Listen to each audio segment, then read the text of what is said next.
नमस्कार दोस्तों।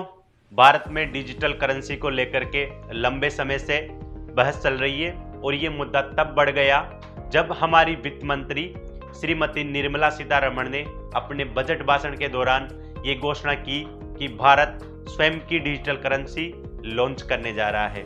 Digital rupee using blockchain and other technologies to be issued by the Reserve Bank of India starting 2022 and 23।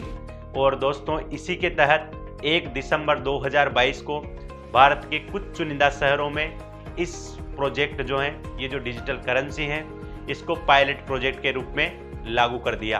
तो आज हम इस वीडियो में ये बात करेंगे कि डिजिटल करेंसी क्या है, ये कैसे काम करती है और डिजिटल करेंसी के आने से क्या क्या फ़ायदे होंगे, सरकार को इस चीज़ से क्या फ़ायदा है।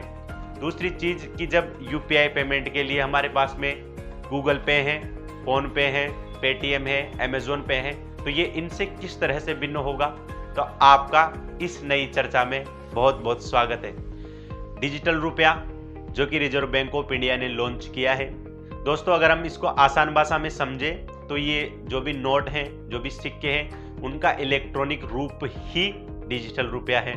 और डिजिटल रुपये के आने के बाद में आपको किसी भी तरह के नोट या करेंसी रखने की ज़रूरत नहीं होगी। आप जब भी कोई बाज़ार में जाएंगे या आपको कोई भी बाज़ार से अगर सामान खरीदना है तो आप वहाँ पर डिजिटल रुपये की मदद से पेमेंट कर सकते हैं। और फ़र्क सब इतना होगा कि ये पेमेंट आपको ऑनलाइन करना पड़ेगा, जबकि आप नकदी रुपये में आपको पैसे फिजिकली रूप से दुकानदार को देने पड़ते थे। लेकिन रिजर्व बैंक ऑफ इंडिया ने इस डिजिटल रुपये में जितनी मात्रा के नोट हैं उतनी मात्रा में इन पैसों को डिजिटल करने के लिए एक वॉलेट जारी करेगा, जिसमें हम अपने पैसों को डिजिटल करवा सकते हैं। कि जैसे मान लीजिए कि आपको अपने पैसों को, यानी कि आपके पास में 50,000 रुपये हैं, आपको इनको डिजिटल करवाना है, तो आप किसी भी बैंक में जाएंगे, वहाँ पर उनको 50,000 रुपये देंगे और वो आपके मोबाइल का जो वॉलेट है उसमें 50,000 रुपये डिजिटल देंगे। और आप जब भी किसी दुकानदार के पास में जाओगे या फिर कुछ भी चीज़ खरीदनी है तो आपको वहाँ पर QR कोड की मदद से आप इसमें पेमेंट कर सकते हैं। और इस पेमेंट में किसी भी प्रकार के बैंक की भूमिका नहीं होगी। दोस्तों रिजर्व बैंक ऑफ जो इंडिया है उसने ये क्लियर कर दिया है कि आपका जो वॉलेट है उसमें जो पैसे रहेंगे उस पर पे आपको ब्याज नहीं मिलेगा।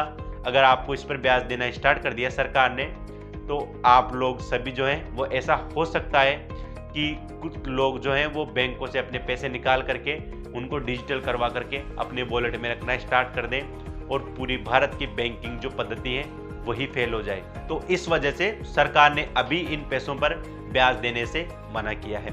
अब आपके मन में ये सवाल जरूर आना चाहिए कि जब पहले से ही हमारे पास में यूपीआई पेमेंट की सुविधा उपलब्ध है, यानी कि जब हमारे पास में गूगल पे है, फ़ोन पे है, अमेज़ॉन पे है, पेटीएम जैसी सुविधाएं उपलब्ध हैं, तो डिजिटल रुपया लाने की ज़रूरत क्यों हुई। दोस्तों आप मान लीजिए कि एक्स बैंक के ग्राहक हैं, जो कि आपको यूपीआई पेमेंट के बारे में मैं समझाता हूँ कि इसमें कहाँ कमी है। मान लीजिए आप एक्स बैंक के ग्राहक हैं और आपने किसी वाई बैंक के ग्राहक को मान लीजिए 5,000 रुपये ट्रांसफ़र किए, तो आपने तो वो पैसे डिजिटल रूप से ट्रांसफ़र कर दिए, लेकिन जब उनको सेटलमेंट करना पड़ेगा बैंकों को तो एक्स बैंक को वाई बैंक को जो है वो 5,000 रुपये नगद रूप में भुगतान करने पड़ेंगे। यानी कि हम यूपीआई पेमेंट के माध्यम से जितने पैसे एक बैंक से दूसरे बैंक को ट्रांसफ़र करते हैं तो उन बैंकों को जो सेटलमेंट किया जाता है वो नगद के रूप में किया जाता है। और जब डिजिटल रुपये लॉन्च होगा तो ये जो सेटलमेंट है इसमें जितना भी झंझट होता है, जितनी भी बैंकों को परेशानी होती है, वो सब नहीं रहेगी और आप बिना किसी माध्यम के अपने वॉलेट से डायरेक्ट जो दुकानदार है उसको पे कर सकते हैं, जिसमें किसी भी दुकान बैंक की भूमिका नहीं रहेगी। अब आपके लोगों के मन में ये जरूर आया होगा कि क्या डिजिटल रुपया क्रिप्टो करेंसी है। अगर ये यूपीआई पेमेंट से अलग हैं तो क्या डिजिटल रुपया क्रिप्टो करेंसी की तरह कार्य करेगा। तो जी नहीं दोस्तों, डिजिटल रुपया क्रिप्टो करेंसी से एकदम अलग है। जहाँ पर क्रिप्टो करेंसी को कोई भी रेगुलेट नहीं करता, जबकि डिजिटल रुपया को रिजर्व बैंक ऑफ इंडिया के द्वारा रेगुलेट किया जाएगा। जहाँ क्रिप्टो करेंसी की माइनिंग की जाती है वही डिजिटल रुपया को रिजर्व बैंक ऑफ इंडिया जो है वो जारी करेगा। और जहाँ क्रिप्टो करेंसी एक लिमिटेड करेंसी है जबकि डिजिटल रुपया एक अनलिमिटेड करेंसी है। यानी कि डिजिटल रुपया क्रिप्टो करेंसी नहीं है, ये क्रिप्टो करेंसी से एकदम अलग है। जब बजट 2021-22 में निर्मला सीतारमण जी ने डिजिटल करेंसी को लॉन्च करने की बात कही, तो उन्होंने साथ साथ ये भी बताया कि डिजिटल रुपया जब भारत में लॉन्च होगा तो उससे देश को क्या क्या फायदे होंगे। तो दोस्तों, जो मुख्य फायदा है वो ये है कि अभी आपको जान करके ये हैरानी होगी कि भारत सरकार को लगभग 6,000 करोड़ रुपए एक साल के सिर्फ नोट छापने पर खर्च आता है। यानी कि एक साल में अगर आरबीआई नोट छापती है तो उसका खर्च लगभग 6,000 करोड़ रुपए होता है। और जब मार्केट में डिजिटल रुपया पूरे देश में लागू होगा तो आरबीआई को जो प्रिंटिंग की जो कॉस्ट है उसमें भी कमी आएगी।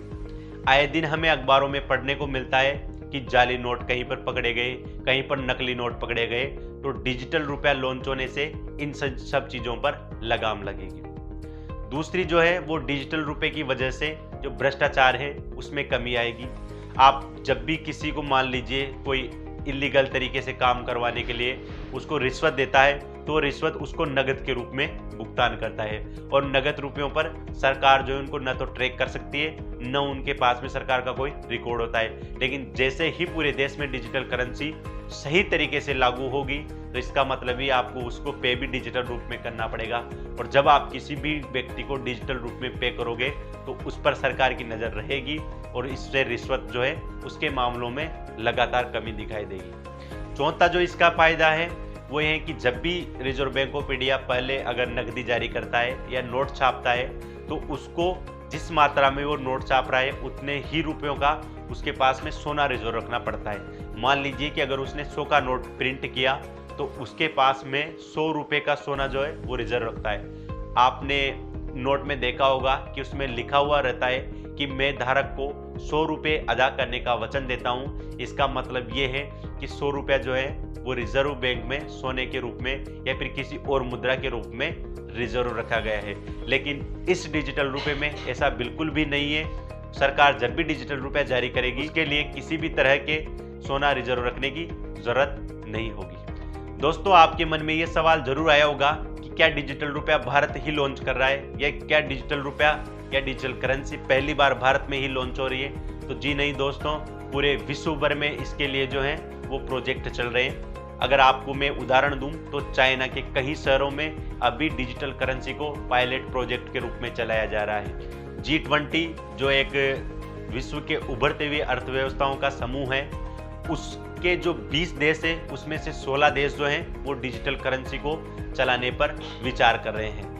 हालांकि दोस्तों, गवर्नमेंट ने भारत के कुछ चुनिंदा शहरों में ही डिजिटल रुपए को पायलट प्रोजेक्ट के रूप में लॉन्च किया है। लेकिन वो दिन दूर नहीं जब पूरे भारत में डिजिटल रुपया लॉन्च होगा और हम सभी डिजिटल रुपए जो है उसको एक करेंसी के रूप में अपनाएंगे। और ये डिजिटल इंडिया जो कि भारत का सपना है उसमें एक महत्वपूर्ण कदम साबित होगा। होपफुली दोस्तों, आपको सब बातें समझ में आ गई होगी। अगर आप हमारे चैनल पर नए हैं तो हमारे चैनल को सब्सक्राइब करें और ये हमें कमेंट करके ज़रूर बताएं कि अगला वीडियो किस विषय पर होना चाहिए। आपके सुझाव हमारे लिए बहुत बहुत महत्वपूर्ण है। तो बहुत बहुत धन्यवाद। Thank you.